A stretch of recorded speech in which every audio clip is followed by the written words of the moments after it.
Bismillahirrahmanirrahim. Assalamualaikum warahmatullahi wabarakatuh. Bismillah, alhamdulillah, wala hawla wala quwata illa billahil aliyil azim.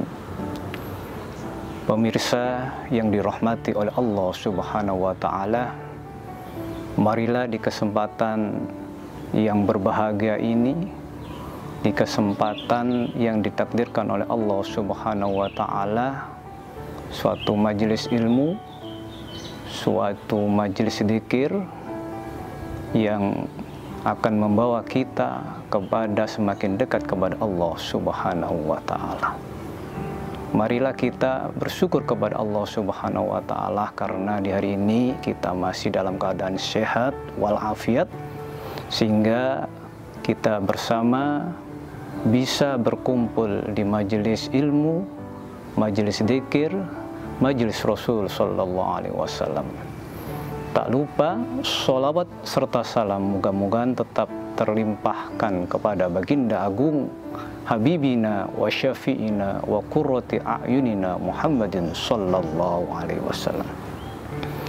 Pemirsa yang dirahmati oleh Allah Subhanahu wa ta'ala, ada suatu cerita dari baginda Rasul sallallahu alaihi wasallam setelah baginda Rasul sallallahu alaihi wasallam melaksanakan perang Badar yang begitu dahsyat, perang Badar yang begitu hebat. Tiba-tiba Rasulullah mengumpulkan para sahabatnya. Para sahabat berkumpul, kemudian Rasulullah sallallahu alaihi wasallam bersabda, "Raja'tum min jihadil aswar ila jihadil akbar." Wahai para sahabatku, kalian barusan pulang dari pertempuran medan perang yang kecil, jihad yang kecil, menuju pertempuran medan perang yang lebih besar. Sahabat pun bertanya-tanya, perang Badar yang begitu hebat, perang Badar yang begitu dahsyat, dikatakan oleh baginda Rasul sallallahu alaihi wasallam, perang yang kecil. Lantas para sahabat pun bertanya kepada baginda Rasul sallallahu alaihi wasallam, "Ya Rasulullah, ma jihadul akbar?" Apa itu jihad besar? Apa itu masuk pada pertempuran medan perang yang lebih besar? Baginda Rasul sallallahu alaihi wasallam akhirnya menjawab pertanyaan para sahabat. Fajihadul akbar, yaitu adalah jihadun nafsi, yaitu perang, jihad melawan diri sendiri, melawan hawa nafsunya sendiri. Itulah yang dikatakan oleh baginda Rasul sallallahu alaihi wasallam. Dan kita ketahui di hari ini, di hari puasa bulan Ramadan, dan juga perang Badar yang begitu hebat, perang Badar yang begitu dahsyat, itu juga terjadi di bulan Ramadan. Tepatnya tanggal 17 dari bulan Ramadan. Peperangan yang begitu hebat dan begitu dahsyat, yang musuh kaum Quraisy 1000 lebih, sedangkan kaum muslim cuma beranggotakan 313 pasukan melawan dengan pasukan 1000 lebih. Dan itu terjadi di bulan Ramadan juga, tepatnya tanggal 17 di bulan Ramadan. Para pemirsa yang dirahmati oleh Allah Subhanahu wa ta'ala, dari hadis tersebut dapat kita simpulkan bahwa Allah Subhanahu wa ta'ala melalui sabda-sabda baginda Rasul sallallahu alaihi wasallam mengajarkan kita benar-benar harus bisa mengendalikan hawa nafsu kita, harus bisa mengekang hawa nafsu kita, sehingga apa nanti yang kita bicarakan, apa yang kita lakukan, apa yang kita pandang, apa yang kita dengar, selalu menuruti, bukan menuruti hawa nafsu, tapi menuruti apa yang diperintahkan oleh Allah Subhanahu wa Ta'ala. Karena hakikat dari hadis tersebut, Rasulullah Sallallahu Alaihi Wasallam ingin mengajarkan kepada kita, ingin mempelajarkan kepada kita semuanya, bahwa perang yang begitu dahsyat, perang yang begitu hebat, yaitu perang Badar, ternyata dikatakan oleh baginda Rasul Sallallahu Alaihi Wasallam masih dikatakan pertempuran yang kecil. Kita lagi menuju medan pertempuran yang besar, yaitu menghadapi nafsu kita sendiri.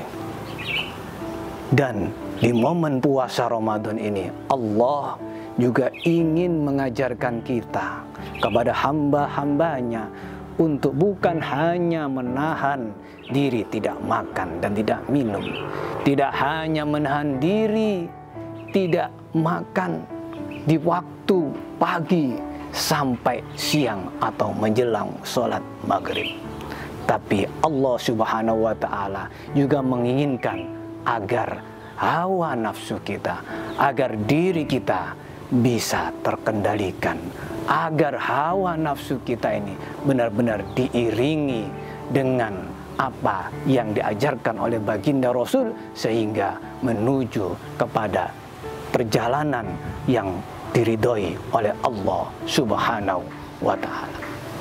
Pemirsa yang dirahmati oleh Allah Subhanahu wa Ta'ala, di hari ini, di bulan Ramadan ini, Rasulullah Sallallahu Alaihi Wasallam juga mengisyaratkan kepada kita untuk terus bisa mengendalikan hawa nafsu kita. Kalau ketika kita mengikuti hawa nafsu kita, kata baginda Rasul Sallallahu Alaihi Wasallam, innama halaka ummati, sesungguhnya umatku ini akan hancur jika apa? Yaitu ketika hawa nafsu diikuti oleh manusia. Ada 3 hal, kata baginda Rasul Sallallahu Alaihi Wasallam, salah satu muhlikat, salah satunya adalah al-hawa'u muttaba, yaitu hawa nafsu yang dituruti, hawa nafsu yang dijadikan menjadi imamnya, tapi bukan lagi perintah-perintah Allah yang jadi imamnya. Oleh karena itu, Rasulullah menandaskan, mengingatkan pada kita, jangan sampai kita menuruti hawa nafsu. Karena apa? Hancurnya umat ini, yaitu salah satunya adalah mengikuti hawa nafsu. Dan juga kata Allah Subhanahu wa Ta'ala dalam Al-Quran surat As-Saff, di situ juga kita dilarang oleh Allah Subhanahu wa Ta'ala untuk mengikuti hawa nafsu. Dalam Al-Quran disebutkan, wala tattabi'il hawa. Allah melarang kita untuk mengikuti hawa nafsu, fayudillaka an sabilillah, maka hawa nafsu tersebut akan menyesatkan kamu di jalan Allah Subhanahu wa Ta'ala. Ma'asyiral muslimin rahimakumullah. Oleh karena itu, marilah di momen puasa ini jangan hanya kita menahan lapar, jangan hanya menahan haus, tidak makan dan tidak minum, maka kita jaga juga hawa nafsu kita, yaitu mata kita juga harus puasa, tangan kita harus puasa, mulut kita juga harus puasa, kaki kita harus puasa, yaitu semua organ tubuh kita ditujukan kepada Allah Subhanahu wa Ta'ala. Ma'asyiral muslimin rahimakumullah, permisa yang dirahmati oleh Allah Subhanahu wa Ta'ala. Dalam kitab Ihya Ulumuddin diterangkan bahwa cara untuk bisa mengekang hawa nafsu itu ada 4. Dalam kitab Ihya Ulumuddin diterangkan Ar-riyadatu ala arba'ati aujuhin. Riyadhah untuk mengekang hawa nafsu, untuk mengendalikan hawa nafsu, ada 4 perkara. Yang pertama adalah al-qutu minat ta'am, mensedikitkan makan.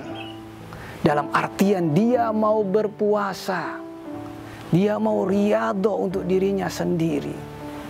Ya, yang pertama ada al-qutu minat ta'am. Karena apa? Hawa nafsu ini terangkan dalam kitab Futuhat. Di sana diterangkan ketika Allah menanya akal, hai akal aqbil fa aqbala. Ketika akal ditanya oleh Allah Subhanahu wa taala, hai akal, menghadaplah kepadaku, maka menghadap. Hai akal adbir, wahai akal, berbaliklah ke belakang. Dia mau berbalik ke belakang. Fa aqbala. Akan tetapi ketika nafsu ditanya oleh Allah Subhanahu wa taala, ditanya seperti ini, hai nafsu, ya, wahai nafsu, man ana wa man anta. Siapa saya, kata Allah, dan siapa kamu? Nafsu menjawab, ana, anta. Saya ya Allah, kamu ya Allah. Itu nafsu. Kemudian nafsu pun ditanya lagi, hai nafsu, aqbil, menghadaplah. Tapi nafsu tidak mau menghadap, tapi dia malah berbalik, adbaro, memungkuri, berbalik kepada Allah Subhanahu wa taala. Akhirnya nafsu pun dimasukkan dalam neraka oleh Allah Subhanahu wa taala beberapa lama. Kemudian ditanya lagi dari Allah Subhanahu wa taala, jawaban masih sama. Kemudian dimasukkan lagi ke neraka tanpa diberi makan, tanpa diberi minum, dalam artian puasa. Akhirnya ketika nafsu ini tidak diberi makan, tidak diberi minum, dalam artian dia seperti orang puasa, maka kemudian Allah Subhanahu wa taala mengangkat lagi dari neraka. Kemudian ditanya lagi nafsu, hai nafsu, man anta wa man ana. Baru nafsu menyadari, ana abduka ya Allah wa anta rabbi, aku adalah hambamu dan kamu adalah Tuhan. Dari sinilah, ya, dalam kitab Ihya Ulumuddin, salah satu riyadhah untuk bisa mengekang hawa nafsu adalah dengan berpuasa. Yang kedua dikatakan dalam Ihya Ulumuddin adalah ar-riyadhah al-ghamdu minal manam, yaitu menyedikitkan dari tidur. Bukan berarti tidak tidur, bukan berarti dia bergadang terus, enggak. Dalam artian diisi oleh Allah Subhanahu wa taala. Di sana banyak rahmat Allah ditebar di dunia untuk bisa melakukan kebaikan-kebaikan yang banyak. Diisi dengan zikir, diisi dengan sholat, diisi dengan baca Quran, diisi dengan hal yang baik, diisi dengan belajar ilmu. Sehingga dia sedikit untuk tidur, tapi untuk mendekatkan diri kepada Allah Subhanahu wa taala. Itulah riyadhah untuk bisa mengekang hawa nafsu kita dengan berpuasa, dengan menyedihkan tidur, dalam artian memperbanyak kebaikan-kebaikan, semakin dekat kepada Allah Subhanahu wa taala. Yang ketiga diterangkan dalam kitab Ihya Ulumuddin, ar-riyadhah yang ketiga adalah untuk bisa mengekang hawa nafsu adalah al-hajatu minal kalam. Dia tidak memperbanyak pembicaraan yang tidak ada faedahnya.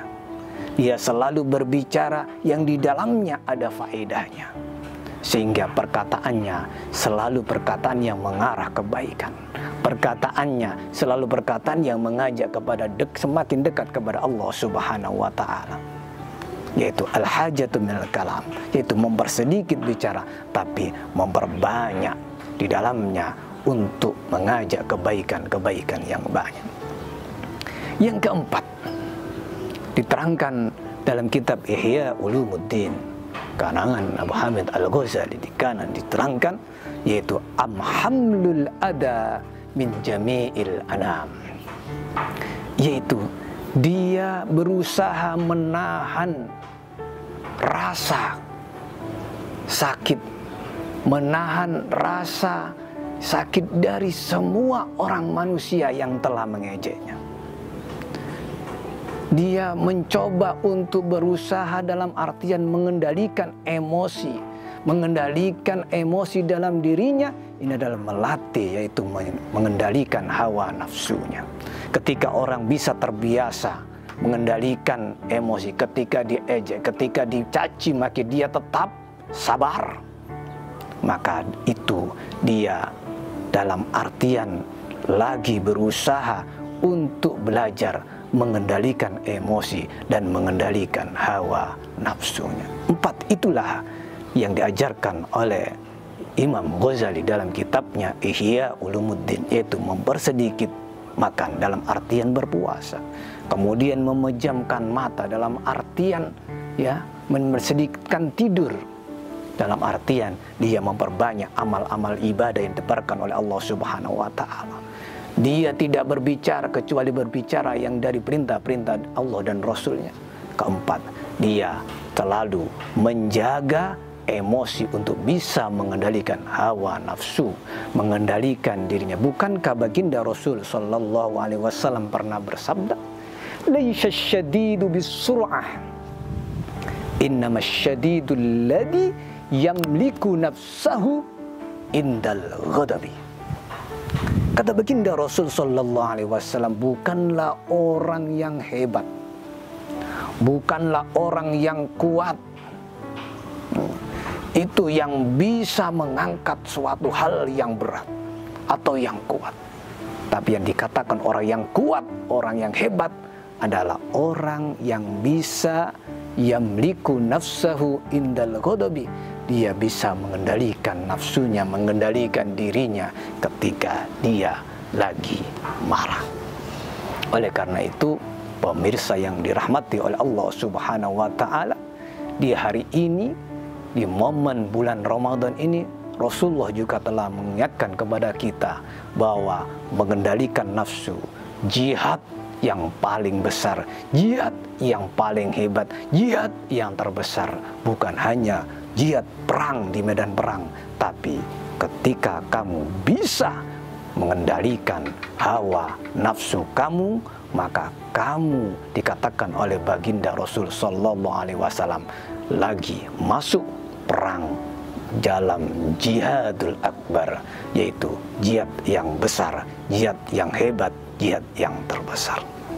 Pemirsa yang dirahmati oleh Allah Subhanahu wa Ta'ala, dari ini maka marilah di bulan puasa ini kita bersama-sama minta pertolongan kepada Allah Subhanahu wa Ta'ala agar kita tetap bisa dituntun oleh Allah Subhanahu wa Ta'ala, agar tetap bisa dituntun oleh baginda Rasul sallallahu alaihi wasallam, agar kita bisa mengendalikan hawa nafsu kita sehingga kita semakin dekat kepada Allah Subhanahu wa Ta'ala. Ketika kita sudah bisa seperti itu, maka kita akan bisa tahalli dan tajalli pada Allah Subhanahu wa Ta'ala dengan membersihkan diri kita, bukan hanya diri yang zahir saja, dibersihkan diri kita yang batin, yang di dalamnya banyak nafsu, yang di dalamnya banyak penyakit hati. Ketika kita mau membersihkannya, maka kita akan bisa tajalli kepada Allah Subhanahu wa Ta'ala, semakin dekat kepada Allah Subhanahu wa Ta'ala. Pesan terakhir dari Allah Subhanahu wa Ta'ala yaitu dalam Al-Quran, ya ayyuhalladzina amanu kutiba alaikumussyam kama kutiba alal ladzina min qablikum la'allakum tattaqun. Tujuan akhir dari puasa diterangkan dalam Al-Quran, la'allakum tattaqun. Tattaqun di sana menggunakan fi'il mudhari yang mempunyai arti fil hali wal mustaqbal. Harapan Allah Subhanahu wa Ta'ala ketika sudah puasa Ramadan selesai, kita tetap berpuasa, mata kita berpuasa, tangan kita berpuasa sekalipun Ramadan sudah selesai. Kaki kita tetap berpuasa, mulut kita tetap berpuasa. Inilah yang diajarkan oleh baginda Rasul sallallahu alaihi wasallam ketika Rasulullah sallallahu alaihi wasallam menyatakan, wa ma yantiqu anil hawa in huwa illa wahyuha. Rasulullah sallallahu alaihi wasallam dikatakan oleh baginda Rasul sallallahu alaihi wasallam dalam Al-Qur'an, mengatakan Rasulullah ketika bicara itu bukan menuruti hawa nafsunya. Maka Rasulullah berbicara adalah berbicara dengan bukan menuruti hawa nafsunya, tapi itu atas perintah Allah Subhanahu wa ta'ala. Oleh karena itu, ketika selesai bulan Ramadan, maka kita harus tetap puasa. Itulah harapan dari Allah Subhanahu wa ta'ala. Dari pembelajaran madrasah Ramadan ini, Allah menginginkan kepada kita semuanya setelah selesai bulan Ramadan, la'allakum tattaqun, menggunakan fi'il mudhari', maka tetaplah berpuasa, dalam artian mata kita tetap puasa, telinga kita tetap puasa, mulut kita tetap puasa, kaki kita tetap puasa, dan seluruh anggota tubuh kita tetap berpuasa. Maka jika kita bisa melakukan seperti itu, maka kita akan bisa melihat dengan penglihatannya Allah Subhanahu wa ta'ala, dalam artian dan rahmat dan kasih sayang Allah Subhanahu wa ta'ala. Kita bisa mendengar dengan pendengarannya Allah Subhanahu wa ta'ala, dalam artian mendengarkan dengan rahmat Allah dan kasih sayang Allah Subhanahu wa ta'ala. Ketika kita berbicara, maka dengan pembicaranya Allah Subhanahu wa ta'ala, dalam artian dengan pembicaraan rahmat dan kasih sayang Allah Subhanahu wa ta'ala. Kita melakukan segala sesuatu semua dengan rahmat Allah, dengan pertolongan Allah, yang semuanya akan mendekatkan diri kita kepada Allah dan juga akan bisa menundukkan hawa nafsu kita. Oleh karena itu, marilah kita bermunajat kepada Allah Subhanahu wa ta'ala.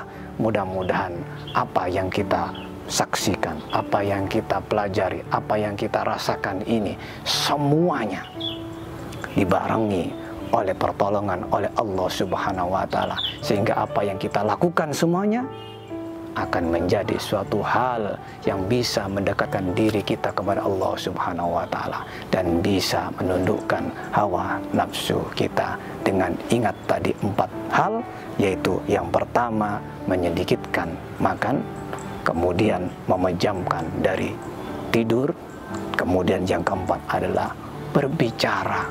Ketika kita ingin berbicara, itu dari perintah Allah dan Rasulullah, dalam artian menyedikitkan bicaranya, tapi memperbanyak dzikir, memperbanyak kalam-kalam dari Allah Subhanahu wa ta'ala untuk disampaikan kepada umatnya Nabi Muhammad SAW. Yang terakhir yaitu adalah menahan emosi amarah, yaitu belajar untuk mengendalikan hawa nafsu kita dan emosi kita ketika orang-orang lagi menyakiti kita. Semoga ini bermanfaat. Wa hum minkum. Assalamualaikum warahmatullahi wabarakatuh. Satu bulan bersama.